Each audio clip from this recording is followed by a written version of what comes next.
I want to thank Professor Petrovich, Professor Neil Kaplan. I hope we'll see Professor Kaplan today. And also, of course, I want to thank the Kleinman Family Foundation for having me here for the 16th annual symposium on the Holocaust and on genocide here at Vanier College. So I also want to thank Vanier College. All of you are probably aware of the fact that yesterday marked the day that is called Yom HaShoah, the Day of Remembrance for the Holocaust. That's known around the world. And but today, actually, today, April 22nd, is also a very important day, because on this day, 64 years ago, the last 2,000 or so inmates at the concentration camp known as Jasenovats in wartime Croatia, which later became part of Yugoslavia, organized their uprising and breakout out of the camp. It's one of the most extraordinary and heroic stories of the Holocaust and also of the 20th century. On the morning of April 22nd, and that's exactly 64 years ago today, on the morning of the 22nd, the remaining 2,000 or so inmates planned all night what they were going to do to break out. The previous day, on April 21st, now these were the male inmates. The previous day, on April 21st, the women inmates, the last remaining 700 women inmates, had been marched to their deaths. They were all summarily executed. On that day, April 21st, and this was, of course, fresh in the memories of the male inmates, on April 21st, the male inmates, the male prisoners and the women prisoners were marched to separate places inside the camp. The women, and at one point, the two lines of the women and the men actually converged. And of course, they were being watched by the fascist guards carrying submachine guns, and as they passed, or as they approached each other, they just in total disregard for the fascist guards, they began to break out in song. As they approached each other, the women coming in one direction, the men coming in another direction and approaching each other. And they began to sing these songs of liberation, these fight songs of the underground partisan resistance, the underground resistance movement. And of course, the guards told them to shut up, but they continued to do it. And then, as they met, it's an extraordinary moment. As the two lines meet on April 21st, they just stopped, and they sort of stood in front of each other and looked at each other. They couldn't touch each other. They couldn't do anything, because the guards were there and they were already beating them. But they just refused to march any further, and they stopped for a moment. And then the guards took control of the situation and moved them forward. And the women continued to sing the songs of the partisan movement and the resistance songs. And then the women, about 700 of them, were executed. And so the males, I mean, it's a terribly tragic moment, but it was happening April 21st, that day, April 21st, 1945, because the fascists in World War II, led by Nazi Germany and Adolf Hitler and his allies inside of Europe, which included the Croatian regime of Ante Pavelic, what was called the Ustaša movement were about to lose the war in Europe. And so at this point, this concentration camp in Croatia was surrounded by partisan forces. The Soviet army was approaching from the east. Actually, they had already entered the country. And so the Croatian fascists running this camp decided that they would just liquidate the prisoners, kill all the prisoners. The inmates in the nighttime of April 21st, April 22nd stayed up all night to plan their breakout because they knew they had no choice. They would either have a breakout or else they would just simply be executed. But what they also recognized was that in attempting to do this breakout, they would probably also die as well. But it was better to fight and die than simply go to your death. Among the inmates, there were people of all 20-plus nationalities who lived in Yugoslavia at that time. But of course, there were only 3 nationalities that were particularly selected for extermination, and that, of course, the Jews, the Romas, or Romanis, or also known as the Gypsies, of which there were 200,000 before the war in Yugoslavia and only 100,000 after the war, because about 100,000 were slaughtered. And the Serbs, who not in the Croatian part of Yugoslavia were also targeted for mass extermination. The official policy was to kill a third, convert a third to Roman Catholicism, because the Croatian fascists were not just Nazis, but they were also religious fanatics as well. And convert a third to Roman Catholicism or deport a third. Well, the male inmates planning this represented all various groups from the nationalities of Yugoslavia. There were even Croatian. I mean, there was a large number of Croatian anti-fascists, it has to be recognized, who participated in and who were also punished. They weren't punished because they were Croatians. They weren't punished for their identity, for the fault of their birth, as Jews, Romas, and Serbs were. But they were punished for being anti-fascists, and so they too faced death. And they organized the breakout. One of the most interesting people among the prisoners that day who survived it, who later became a friend of mine, was at that time he was just about 21 years old, a young Jewish guy from Bosnia, who named Ados Shire, who was given the most extraordinary task. I mean, you're faced with your imminent death on this day. You know that you probably will not survive. And believe me, of those 2,000, or actually, I'm sorry, at this point we're talking only about 1,200 inmates left on April 22nd, because they had just killed about 700 plus women the day before.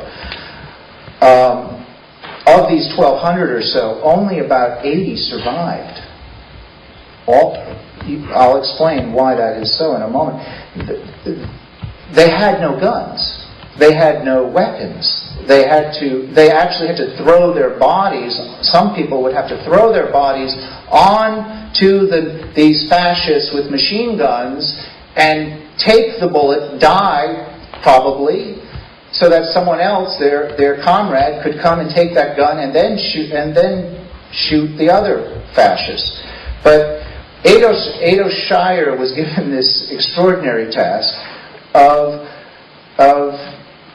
climbing a telephone pole inside the camp, right in front of all the machine gun installments, and cutting the telephone wires and telegraph cables so that there would be no call for reinforcements. This was a sure death mission. This was a mission where you were not supposed to survive. Extraordinarily, he managed to do his task, cut those wires, expecting to die, but somehow all machine gun and rifle fire missed him. He was able to jump from the top of the telephone pole and run to freedom. Most of the 1,200 that day were not so lucky. As I said, only 80 of them survived. They rushed the machine gun encampments. They rushed guards. They had some sharp objects. They managed to kill and overcome some of the guards and take some of the machine guns. And they fought a valiant, though in some respects hopeless, battle against these armed fascists in Croatia, in the Jasenovac concentration camp. Most of the leaders of the uprising actually were killed. The actual formal leader was a Croatian communist named, I should say this because, we have to point out that there were perpetrators, but this is not about collective guilt. It's about specific groups in society who promote racial hatred and fascism. This Croatian communist was killed, but he was actually the main organizer of the outbreak. And so many of them were killed. Fortunately, in 1997, during the 1990s, in fact, I was able to meet those who survived from that time, quite a few of them, and we actually recorded their testimonies, which are of invaluable historical record for us to understand what actually happened, and I'm going to talk about that a little later. But why did they do this to a man and for those women who also were in other camps and faced similar situations? Because we have to talk about the women prisoners as well. There was always one answer, one obvious answer why they were willing to die on this day 64 years ago today, and that was so that the world would know what had happened to them and to their families and to their friends and to their communities, because not only were individual lives lost, not only were entire families wiped out, but entire communities were wiped out. Every trace of communities among Jews and Romas and Serbs were wiped out in Yugoslavia during World War II. And so that's also something that we have to emphasize, and this is why I'm very pleased to see all of you here today, and this is why I'm always honored to speak to people about this subject, because we have to remember that those who died on this day 64 years ago today died simply so that we could remember and know what happened there. And that's a very serious obligation that we have, never to forget. I'm going to talk now at some length about the history of the Holocaust in Yugoslavia, and also something about Jasenovac, and also something about the subject that I was asked to speak about, which is this question about remembering the Holocaust, how it's remembered, and how that affects our understanding of the Holocaust. So I'll try to take them in more or less that order. And then, of course, we must have time for questions and dialogue, because dialogue is the most essential part of education and of learning. So I certainly, perhaps Professor Petrovich will inform me when I want to make sure there's at least 25 minutes, 30 minutes for discussion and questions and dialogue. Well, let me begin by just saying that Jasenovac was a camp in the area known, which is today a country of Croatia, which was established in August of 1941 and was in full operation actually by November of 1941, but was actually planned even before the war began, as early as the late 1930s, by the fascist movement inside of Yugoslavia. It had 5 major camps, which were built. There were 5 parts to this camp. Altogether, it was probably the 3rd largest camp during the entire Holocaust. Certainly Auschwitz was the largest, and I'm not sure which the 2nd largest was right off the top of my head, but it was certainly the 3rd largest in terms of size. Geographically, it may have even been the biggest in terms of its total geographic size, but in terms of the number of inmates and number of victims, it's the 3rd largest in the Holocaust. It was established after, of course, Adolf Hitler invaded Yugoslavia in April 1941, because the country was broken up by Hitler in April 1941. In April 1941, Hitler had, in March of 1941, Hitler wanted the then leader of Yugoslavia, who was Prince Paul, who was serving as a regent for his nephew, Peter, to sign a document known as the Tripartite Pact. And the idea of the Tripartite Pact was to allow Yugoslavia as an ally, so that Hitler could move his armies through Yugoslavia and basically control southeastern Europe, because there was trouble in Greece, and also Hitler was planning his invasion of the Soviet Union for the spring of 1941. So if the leader of Yugoslavia simply signed this and just rolled over and allowed Hitler to use the whole country of Yugoslavia as his tool, then everything would be fine, and Hitler could go right ahead to the invasion of the Soviet Union and to pacify the civil war or the fighting that was going on in Greece, because Mussolini had invaded Greece and Albania had done a pretty bad job, had botched it pretty badly, so German troops had to go down there. Prince Paul signed it.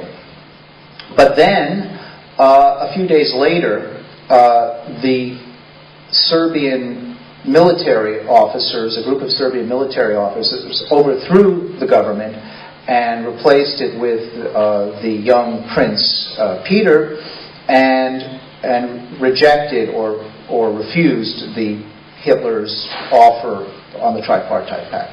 That's what sparked Hitler's outrage and invasion of Yugoslavia on April 6, 1941. These events occurred between March 24th. The previous events I just mentioned occurred between March 24th and March 27th. All of this has to be viewed in the context of Hitler attempting to win the war but in a very, as typical of Hitler, in a kind of crazy way of attacking the Soviet Union, defeating the Soviet Union, and then trying to win the war that way. Well, because of what the Serbian Officer Corps did, Hitler reacted with outrage. He went berserk. He said that he would punish the Serbs, and of course Hitler. We should bear in mind that Hitler was of Austrian origin. Actually, he was he was of Catholic upbringing. He was from this country, Austria, a German country, but a German country that had ruled the northern half of Yugoslavia in the 19th century. Well, the invasion of Yugoslavia on April 6, 1941, led to the carving up of Yugoslavia into more than a dozen parts. the eastern part of Serbia was put under the German military command. So that was actually under German control, Serbia. The western parts of Croatia and Bosnia were put under the control of the Croatian fascist movement, the Ustaša. So a Croatian government was established on April 10, 1941, under the Croatian fascist leader Ante Pavelić, and both Croatia and Bosnia were given to them. The southern regions of Kosovo and Macedonia were to be split between the Albanian fascists, because Albania had been an ally of the fascists and then was under Italian rule, and then the Bulgarians who had signed the tripartite pact but who were not actually involved in the Holocaust, but nevertheless they were given most of Macedonia, not all of it, but most of about 80% of Macedonia. So the western fringes were given to Albania. And then of course Slovenia, which is a very interesting place in the northwestern corner of the country, was more or less divided up and disappeared. It was divided up between Germany, Italy, and the Croats. Montenegro, the last bit of this puzzle, and some of the western coast of Yugoslavia was given to Italy. So Montenegro and Italy was to be part of the Italian Empire. And that pretty much ensured that the Holocaust would be carried out in Yugoslavia, and that it would be a triple genocide. The Holocaust in Yugoslavia is unlike anywhere else during the Holocaust. It is unique. And perhaps because of its complexity and its uniqueness, it hasn't been given all of the attention that it deserved over the last 60 years. It's perhaps not a part of most curriculum, and so this is why this education is so important. But anyway, I think now we see exactly what is going to happen in Yugoslavia. The country is divided into all of these parts. The two main parts are controlled by Nazi Germany, Serbia for the most part. Oh, and there were some, I should add that the northeastern part of Yugoslavia was given to the Hungarians, who were also fascist collaborators during World War II, and a little bit was given to the Romanians also on the eastern fringe. So you have gifts of territory to all of the friends of Adolf Hitler and of Mussolini, and but of course a large part of it for the Germans. Well, what happened next was already in April of 1941 was a massive uprising among the Serbian population. Serbs had lived in both Serbia and Croatia and Bosnia, so they were dispersed throughout the country. This uprising definitely triggered events in Yugoslavia. It triggered Hitler's reaction and Mussolini's reaction and Pavelić's reaction, and it led to a speeding up of the events of the Holocaust, or the carrying out of the Holocaust in Yugoslavia. And that's why Jasenovac was a camp that was already in operation exterminating Serbs, Jews, and Romas in 1941, even before this conference. The Nazis organized a conference on the Holocaust, the famous conference that you may have learned about in your history courses called the Wannsee Conference. The Wannsee Conference was the conference where Hitler or the Nazis organized or discussed the final solution, the total extermination of the Jews in Europe. So the Holocaust was triggered by the fact that there was this Serbian uprising going on, and Hitler had to divert 24 divisions. We're talking about hundreds of thousands of troops had to be diverted from the invasion of the Soviet Union to Yugoslavia, simply because there was this massive Serbian uprising.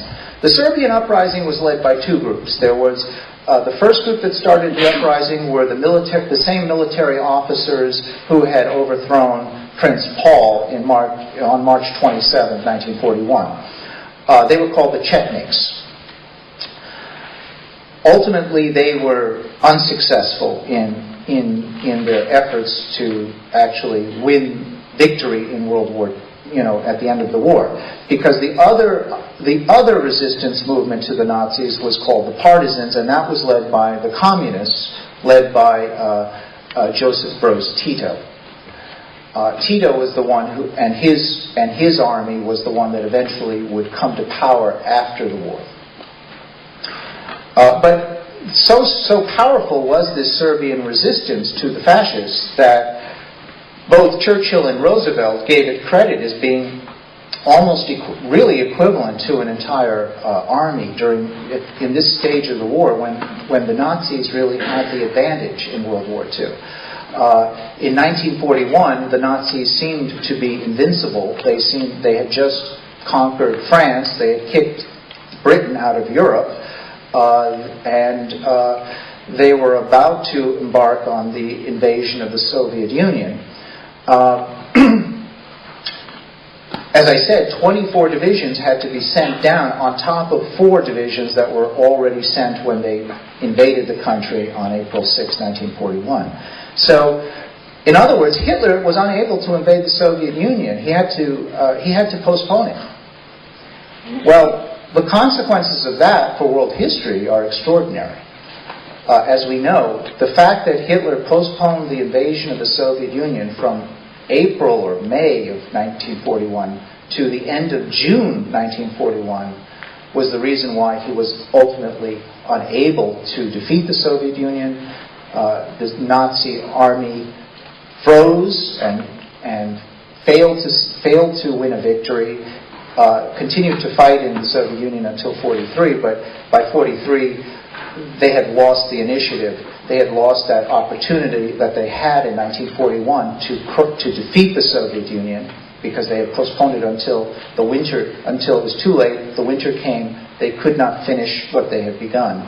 And the ultimate defeat of the Nazis, of course, in the Soviet Union was the Battle of Stalingrad, which by January 1943 decided not merely the fate of the Soviet Union, but the fate of the war itself. So the Serbian uprising in 1941 is of incredible importance in World War II and in world history.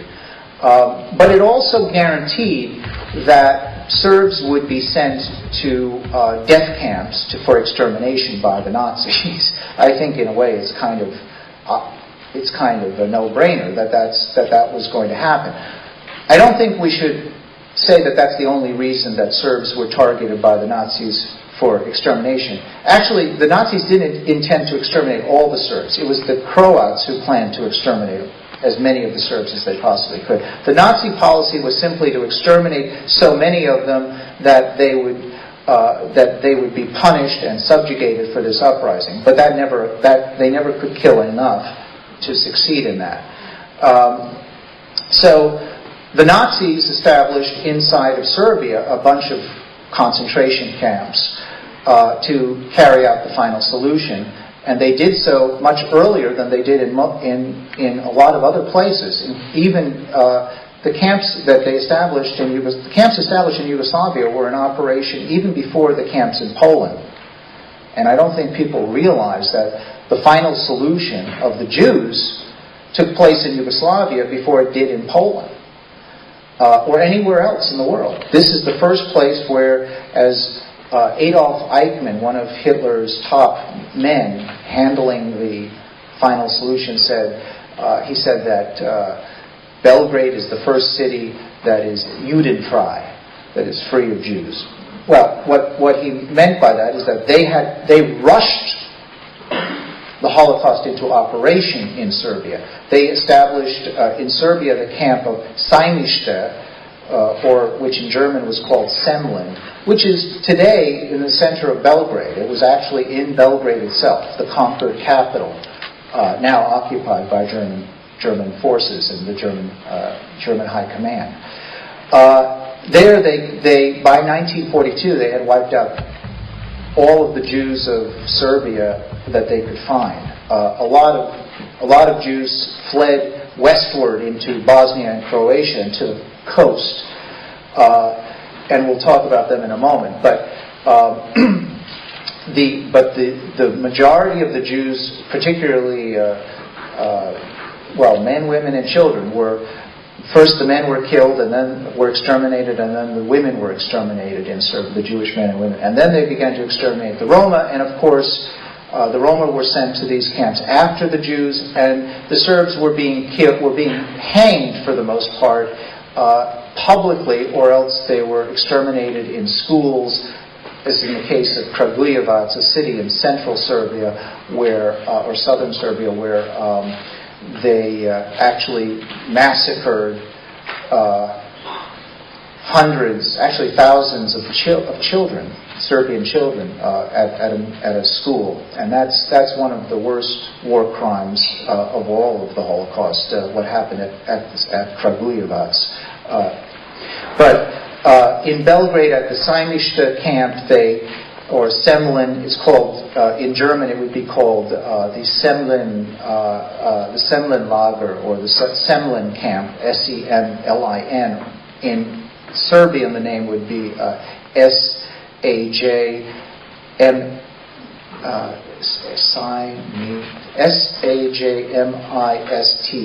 Sajmište.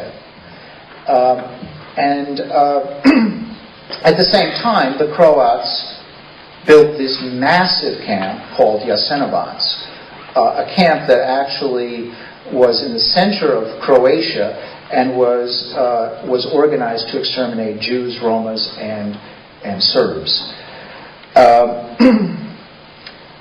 I want to say something else about the German occupation. The Germans never thought that Yugoslavia would take up so much of their time and energy. And of course, it led to their destruction that they did. But the Germans had a long history in the area that became known as Yugoslavia, because Germany had long viewed this as part of its strategic backyard, its area of colonization.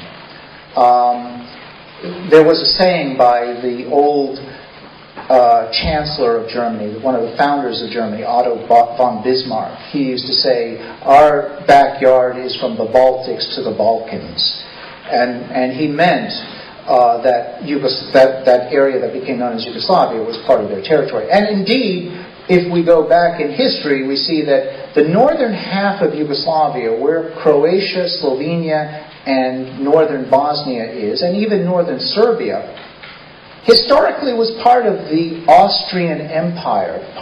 It had been colonized by the Austrians, parts of it as early as the 1500s. And so the southern half of what became known as Yugoslavia had been under the control of the Turkish Empire. This was a kind of meeting point between West and East in Europe. And the Turks had been in the southern half of Yugoslavia since the 1300s. So there were two dominant global powers there, the Germans in the north and the Turks in the south. And that actually had major consequences for how the people in the region changed. Because the Slavs in Yugoslavia actually are all really one people. But over time, they evolved because the northern Slavs were under the German Catholic domination, and the Serbs were under the Muslim Turkish domination. And so this influenced. This was ultimately a cause of the divisions between, say, Serbs and Croats later on in history, because the Serbs held on to their old Eastern Orthodox Christianity, and the Croats converted to the Roman Catholicism of the Austrian Germans. But what this also is important to understand is that Germany and Hitler himself, being an Austrian and being a Catholic, really had this emotional tie to the old Austrian Empire, as did many southern Germans. He had this emotional connection to the old empire of the Austro-Hungarian days, which he had fought for in World War I as a private. And he had enormous hatred, we see in his writings, for the Serbs as a nation. The Serbs, on the other hand, were viewed as troublemakers, and rightfully so, in the Balkans. They had been leaders of a national liberation movement that went back to the French Revolution. If we go back to the French Revolution, we must remember that the French Revolution really is the grandmother, or I don't know what the metaphor would be, but granddad, grandma, whatever, of democratic politics in the modern world. I mean, and of the idea of national unity and the rights of nations to be free from colonial subjugation. Not everything the French Revolution did was wonderful, but for the most part we have to tip our hats to the French Revolution for that. The Serbian nationalist liberation movement began during the time of the French Revolution, and in 1804 already, while Napoleon was in power, in fact, led a massive revolt against the Turks. From that point on, all through finally the Serbs won their independence, or semi-independence, in 1830, and by 1878 were a pretty important independent country in its own right, with its own democratic constitutional monarchy, in fact. So the Serbs had played this role of very similar to, in the spirit of the French Revolution, as being these national liberators, as a kind of... In Italy, there was a similar movement in the 1800s because Italy had been colonized too. And the Italian movement was based in a place called Piedmont. And so Serbia was said to be the Piedmont of the Balkans, the beacon of the national liberation movement against colonialism. So in a certain way, the Serbs were targeted and seen as these perpetual troublemakers for the great powers of Europe. Perpetual instigators. Evil people, basically. Evil people like the Jews and like the Gypsies. So you have to... What I'm getting at is that there was a long-standing hatred for Serbs among Germans. In fact, at the beginning of World War I, there was a pop song. I don't know who sang it exactly, but there was a popular song in Germany and in Austria in 1914 when World War I started. And the title of it was Alle Serben müssen sterben, which... It's not funny. I shouldn't laugh. But the title means all Serbs must die, and that was a pop tune in Germany in the fall of 1914 when World War I started. But anyway, so what I'm trying to show you that Hitler came into this whole operation and established things in Yugoslavia with a past history in his mind of hatred for the Serbs, as well as his long-standing hatred for the Jews and for the Gypsies. And we know that everywhere else in Europe, Hitler was determined to destroy the Jews and the Gypsies, but the Serbs happened to just live in Yugoslavia, so this was the place where he could commit a triple genocide, Serbs as well as Jews and Gypsies. And this also raises another very important point.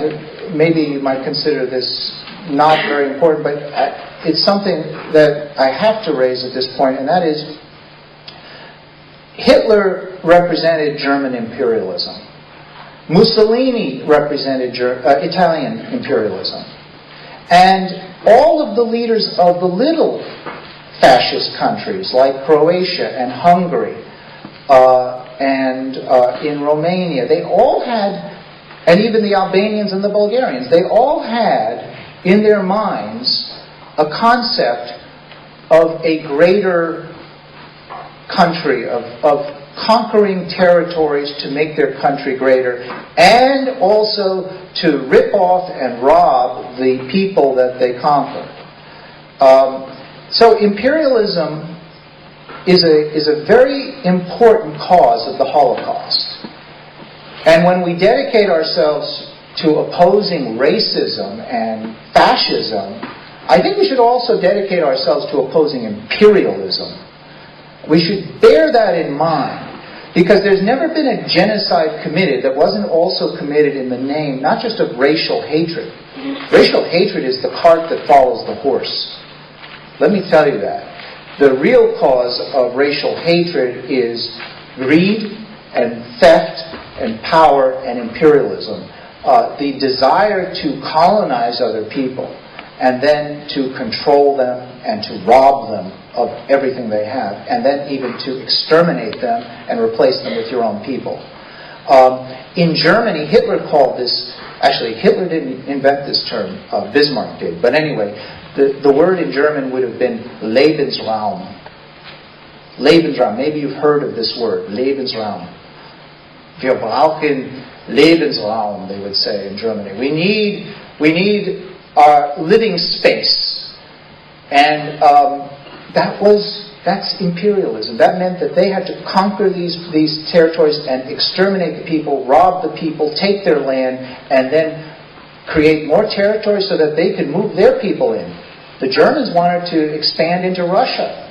They wanted to take all of Poland, all of Russia, all of the Balkans, and create this master race that would not just control, but populate the whole area. This is the dream of every fascist. This is the definition of fascism. It really is.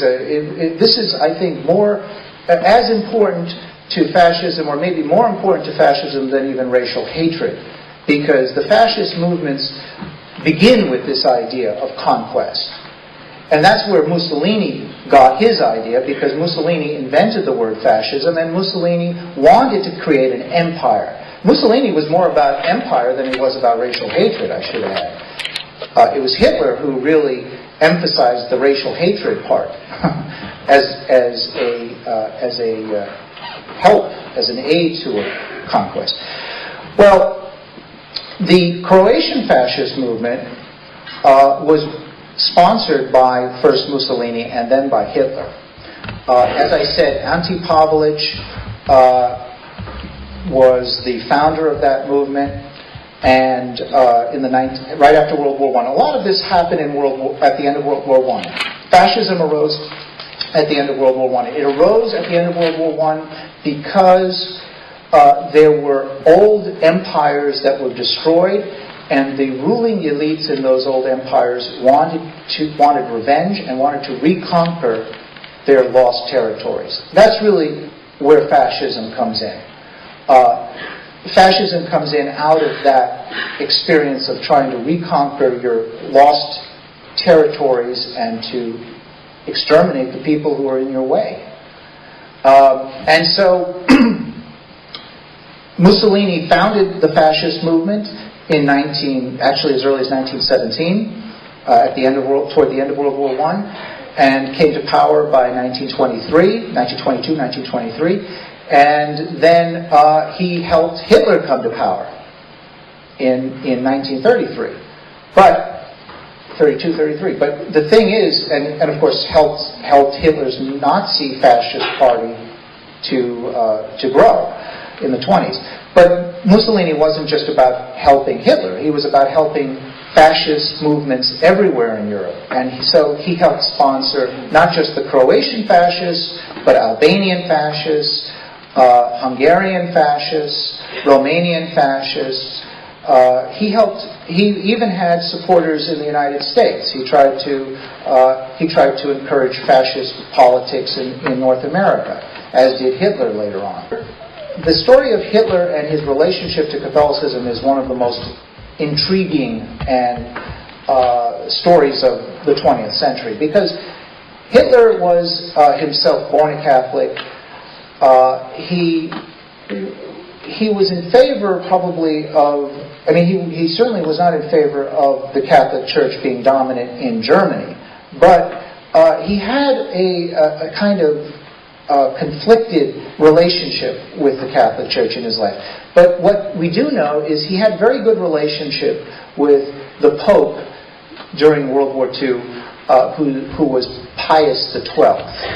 Pope Pius XII was someone who was rather sympathetic, one could say, towards some of these fascist movements.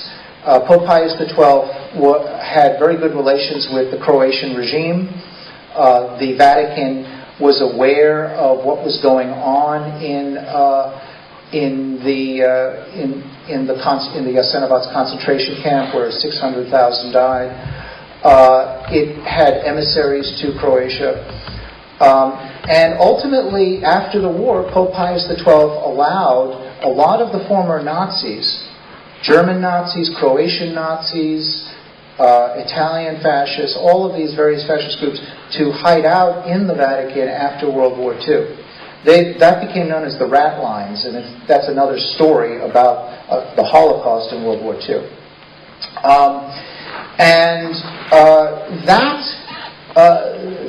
That means, what that meant for Croatia was that actually not only was the Archbishop of Croatia, Stepinac, he was actually in the government, he was one of the leaders of the fascist government in World War II, but also priests and monks were in the military, they were in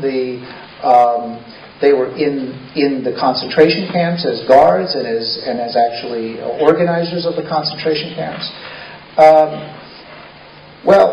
I want to wrap up by talking about how this is all played out, how this is all remembered in history. I think we can say that there are three kinds of memory in history.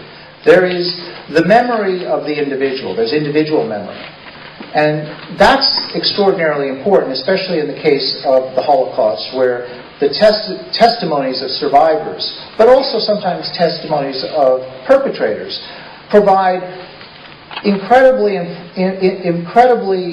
important information that you wouldn't get anywhere else. Because, of course, the Nazis were criminals. The Ustasha were criminals. They did not want any records to be kept. So, very often it was only individual memory, survivor testimony in particular, or sometimes perpetrator testimony, that we have as teaching us about certain details about what went on during the Holocaust. Then we have collective memory. And collective memory we can speak of as being sort of the mainstream understanding that societies preserve about the Holocaust. Both individual memory and collective memory is not history.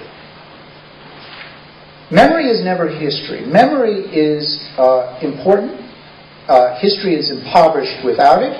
But memory is a source. It is either a primary source or a secondary source that historians must evaluate. We cannot take testimonies from survivors or perpetrators at face value. We must evaluate them critically, but objectively. We must treat them as we would treat any source. So we can't necessarily, and I'm someone who has studied survivor testimony for almost 20 years now, I can tell you, as sympathetic as I am to it, I understand the limitations of individual memory. On the other hand, collective memory can be even more problematical. Collective memory is how society chooses to remember things. During the communist era in Yugoslavia, the communist government did not want to remember the Holocaust in the way it really needed to be remembered. It's not to say that they totally suppressed it, but they kept it down. Because it was contrary to the idea of the unity and equality of all the nations under communism. The slogan of communist Yugoslavia under Tito was brotherhood and unity. And that's a very noble thing, and I'm all in favor of brotherhood and unity. But I'm also in favor of justice. And we have to remember that one of the lessons of the Holocaust is if you don't denazify, if you don't fight as hard as you can for justice, for crimes committed like these, then you're setting yourself up for those crimes to be committed again and again and again. And ultimately, the failure of communist Yugoslavia to remember the Holocaust properly and to denazify, and it wasn't necessarily a deliberate thing. And there were certainly pressures from outside on Yugoslavia not to denazify the country, not to punish all the former Nazis that lived inside the country, the Croats, and not to remember the victims, give them their due as they should have. All of that led to the breakup of Yugoslavia. It's one of the reasons why Yugoslavia failed in the end, why it exploded into civil war. Because these political cultures, since they were not destroyed after the war, they continued to live underground. It's like an infection after an operation. If there's an infection under your wound, it will fester, and ultimately it can kill you. And that's exactly what happened in Yugoslavia. The country did not denazify, the memory of the Holocaust was not treated properly, and ultimately it's still a problem. It's a wound that has never healed for the peoples of the Balkans. I don't want to take up any more time because I want to have questions and answers, and I know I haven't spoken to every possible issue today, but I just want to say that we are lucky to be alive. We're grateful to be alive. The remembrance of the Holocaust it's like really about biological survival. It's what enables people to live. We don't remember it. I mean, that you could say that is a political use of the Holocaust, but frankly, it's a good one. We have to remember, and hopefully we can build a better world by coming together and understanding that if we do not remember the Holocaust and remember the crimes committed against Jews and Serbs and Romas, we are allowing a terrible evil to live on, and that could come back and harm us all.